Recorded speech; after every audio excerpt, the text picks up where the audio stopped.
नमस्कार दोस्तों। डॉक्टर सुरेंद्र दलाल कीट साक्षरता मिशन के तहत जो किसानों को जानकारी देते रहते हैं कि कैसे जो किसान कीटों के बारे में जानकारी लेके बहुत अच्छे से जो है बिना कीटनाशकों के खेती कर सकता है, बिना किसी नुकसान के। तो बहुत सारा खर्चा जो है वो कम कर सकता है। तो डॉक्टर सुरेंद्र दलाल थे तो ब्रीडर साइंटिस्ट, मतलब बीजों के वैज्ञानिक थे, उनकी जो पीएचडी थी। लेकिन उन्होंने वो काम जो किया सबसे बड़ा, वो कीटों पे काम किया। किसानों को कीटों के बारे में वो जानकारियाँ दी जो कोई साइंटिस्ट नहीं दे सकता। तो ये अभी आपने जो यहाँ से उड़ा है ये कीट, बाकियों को तो शायद ना पता हो, लेकिन नरमा पट्टी के किसान इसको अच्छे से जानते हैं, जो कॉटन की खेती करते हैं। तो ये वाइट फ्लाई है, तो ये आप यहाँ पे देख सकते हैं कि यहाँ बैठी हुई है। तो वाइट फ्लाई जो है एक रस चूसक कीट है। तो जैसे ये इसका पतंगा है, फिर ये अंडे देगी। अंडे में से जो बच्चे होते हैं इसके, तो इसके कैमरे में भी हल्का हल्का आप देख सकते हैं, लेंस के साथ आप देख सकते हैं यहाँ पे, जैसे देखिए। तो इस तरीके से बच्चे तो एक ही जगह चिपक के ये बैठे रहते हैं। तो वाइट फ्लाई उड़ती है, ये भी रस चूसती है, लेकिन ज़्यादा रस जो है वो ये बच्चे चूसते हैं। तो ये एक जगह बैठे रहेंगे, एक जगह बैठ के रस चूसते रहेंगे। तो अभी मान लो ये पत्ता जो है, इस पे नीचे वाइट फ्लाई का जो है अगर पतंगे बच्चे बैठे होंगे तो रस चूसते रहेंगे, और साथ ही साथ जो है यहाँ से जो है वो नीचे उनका मल जो है वो गिरता रहेगा। तो मल गिरने से क्या होगा, इसका तो वो रस चूस रहे हैं, तो इस पत्ते की जो है खुराक जो है वो कम कर रहे हैं। जैसे हमने पिछले वीडियो में आपको बताया था कि ये पौधे की हेल्प ही करने आते हैं, कुदरत का ये एक सिस्टम है। तो ये रस चूसते चूसते जो मल मूत्र है वो नीचे पत्तों पे गिरेगा। तो अगर नुकसान की हम बात करें तो ये दोहरा नुकसान कर देता है वाइट फ्लाई जो है। सफ़ेद मच्छर, पंजाबी में चिट्टा मच्छर भी बोल देते हैं इसको। तो ऊपर के पत्ते का रस चूस लिया और नीचे के पत्ते पे वो मोल्ड गिर गया, वो अपना मल मूत्र, वो सूटी मोल्ड होता है, मतलब उसमें शुगरी कंटेंट होता है, बिल्कुल चिपचिपा सा होता है। तो वो क्या करेगा, इस पत्ते को कवर कर लेगा। तो इस पत्ते को अगर धीरे धीरे बैठे बैठे वो, मतलब कि एक जगह बैठे हैं, वो कर लेगा, तो ऊपर वाले पत्ते की जो है वो शक्ति कम हो जाएगी, उसमें से क्लोरोफिल कम हो जाएगा, और नीचे वाला जो कवर हो जाएगा। तो पौधे को जो खुराक बनानी है वो पत्तों के जरिए बनाता है, तो खुराक बनाने की जो है कैपेसिटी पौधे की कम हो जाएगी। तो इस तरीके से ये जो कीट है, ये रस चूसक कीट जो है वो नुकसान करता है। तो कॉटन की फसल में तो बाकी जगह तो पहले आ चुका था।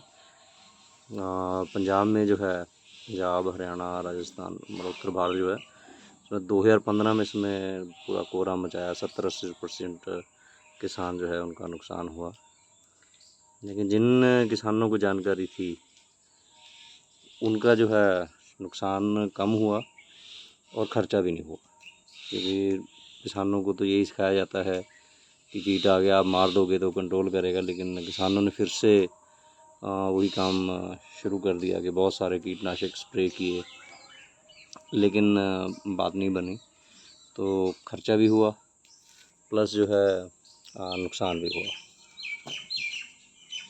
तो कीट जो है इसी तरीके से कोई ना कोई कीट प्रकोपित होता रहता है। हमारी इंसानों की गलतियां हैं, हम कुदरत को समझ नहीं पाते कैसे कुदरत काम कर रही है। तो वो अगर जानकारी हो तो किसान खर्चों से भी बच सकता है और उसका नुकसान भी जो है वो कम होगा। कीट कब प्रकोपित हो जाएंगे हम उसको जान नहीं सकते। जैसे आपने कोरोना का देखा ही है कि एकदम से फैल गया, 2-3 साल बाद वो गायब हो गया। वाइट फ्लाई के साथ भी वही हुआ। तो अभी उसका उतना कोई नुकसान नहीं हो रहा है, वही 2015-16 में नुकसान हुआ। तो तभी हमने 16 में शुरू किया था। तो किसानों का नुकसान और फिर उनको कीट साक्षरता का समझ में आया कि क्यों ज़रूरी है। तो हमने मानसा के पंजाब में मानसा ज़िले के मत्ती गांव में ये शुरू किया था।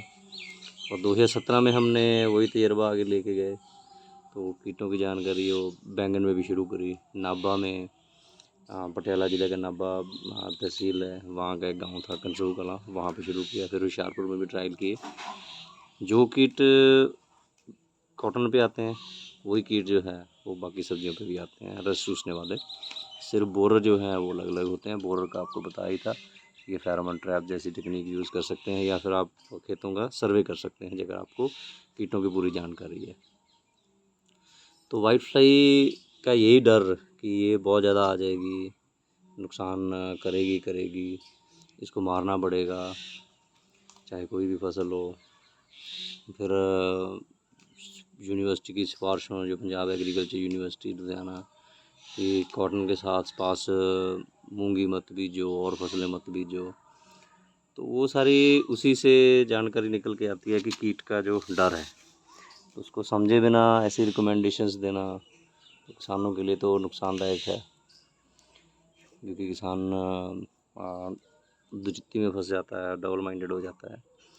तो पंजाब में ये लगातार हुआ है जब से बीटी कॉटन आया है। उसको कहा तो गया कि ये सोल्यूशन अभी स्प्रे नहीं करनी पड़ेगी। तब से 3 बार कीटों के हमले हो चुके हैं। 2015 में 2005 में पंजाब में इंट्रोड्यूस हुआ था, भारत में 2002 में शुरू हुआ था, बाकी स्टेट्स में, वेस्ट में और साउथ में। तो 2008-9 में पहले मिलीबग, और 2015 में वाइट फ्लाई, और अभी 2021-22 में 2021 में आपका ये गुलाबी सुंडी है, जिसको मारने के लिए वो बीटी बना था, वो भी दोबारा से उग्र हो चुकी है। तो सभी 2-3 साल, 1-2-3 साल तक कीट बहुत ज़्यादा नुकसान करते हैं, उसके बाद खुद शांत हो जाते हैं। तो जैसे पहले भी आपको बताया था कि कुदरत ने ऐसा कुछ भी सिस्टम नहीं बनाया हुआ है कि एक ही जो जीव है या एक ही जो इंडिविजुअल है वो सब पे राज करेगा, सिर्फ वही रहेगा और कोई नहीं रहेगा। तो कुदरत ने बहुत अच्छा ये सिस्टम बनाया हुआ है। तो ऐसे ही डॉक्टर सुरेंद्र दलाल ने कीटों की जो वर्गीकरण किया था, जो उनकी कैटेगरीज बनाई थी, तो उनको मांसाहारी और शाकाहारी कीटों में बांटा था। तो वाइट फ्लाई तो रस चूसती है, तो ये शाकाहारी कीटों में आती है, और उसमें उसकी सब क्लास जो आती है रस चूसक कीटों में आती है। तो इसके बच्चे, जैसे आपको बताया कि एक जगह पे बैठ कर रस चूसते रहते हैं, और साथ में इसका जो मोल्ड है, जो एक शुगरी इसका मल मूत्र है, वो गिर के नीचे के पत्ते नुकसान करते रहते हैं। तो एक जगह जो बैठा हुआ है उसका शिकार करना किसी भी कीट के लिए बड़ा आसान होता है। आपको यहाँ पे हमने दिखाया था, मकड़ियाँ घूम रही हैं इस पर, तो वो भी इसको खा रही होंगी। आप यहाँ देख सकते हैं कि ये एक मकड़ी घूम रही है यहाँ पे।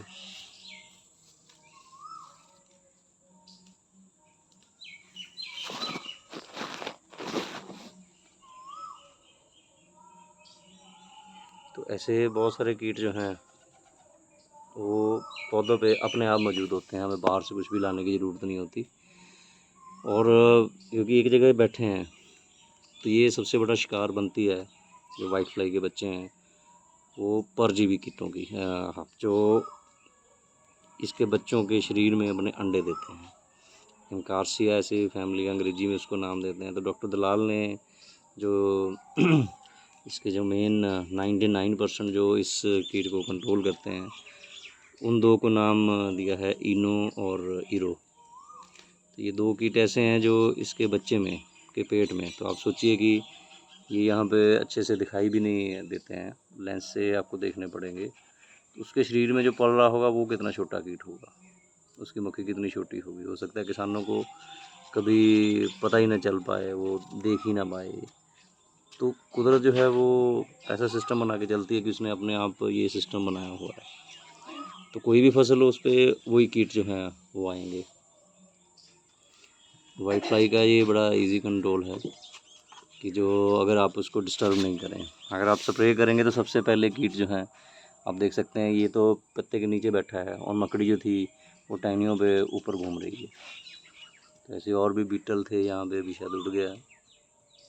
तो वो कीट जो है इनको खाते रहते हैं, कुछ अंडा स्टेज पे खाते हैं, कुछ इसको जो सुंडी के उसमें खाते हैं इसको, जैसे लार्वा बोल दिया जाता है। और जैसे ये अभी जो वाइट फ्लाई का पतंगा है जो उड़ता था, आपको दिखाया था, तो पत्ते हिलते हैं तो ये उड़ जाते हैं। तो इनका जो है शिकार जो है, जैसे मकड़ियाँ ये जाल बुन लेंगी, तो जैसे ही ये मक्खी इसकी उड़ेगी वो जाल में फंस जाएगी, उसको खा देगी। आपको पिछले कुछ वीडियोज़ में हमने दिखाया भी था कि कैसे मकड़ियाँ शिकार करती हैं। इसी पौधे पे दिखाया था कि मकड़ी ने तो एक मधुमक्खी को भी यहाँ पकड़ रखा था। तो इसीलिए डॉक्टर दलाल ने मित्र और दुश्मन कीट का जो कंसेप्ट है वो ख़त्म किया था कि कोई मित्र नहीं है, कोई दुश्मन नहीं है। हर जीव जो है वो यहाँ पे धरती पे आया है अपने परिवार के पालन पोषण के लिए। तो ये हमारी एक पर्पल क्लस्टर वैरायटी है। खूब इस पर 2 5 7 10 11 12 14 16 17 16 17 जो फ्रूट इस पर लगे हुए हैं बैंगन पे। तो आप भी अपने चाहे 1-2 पौधे बगीचे में लगाए हों, घर में लगाए हों या खेत में लगाए हों, उनका स्टडी करते रहिए, देखिए उसमें क्या होता है।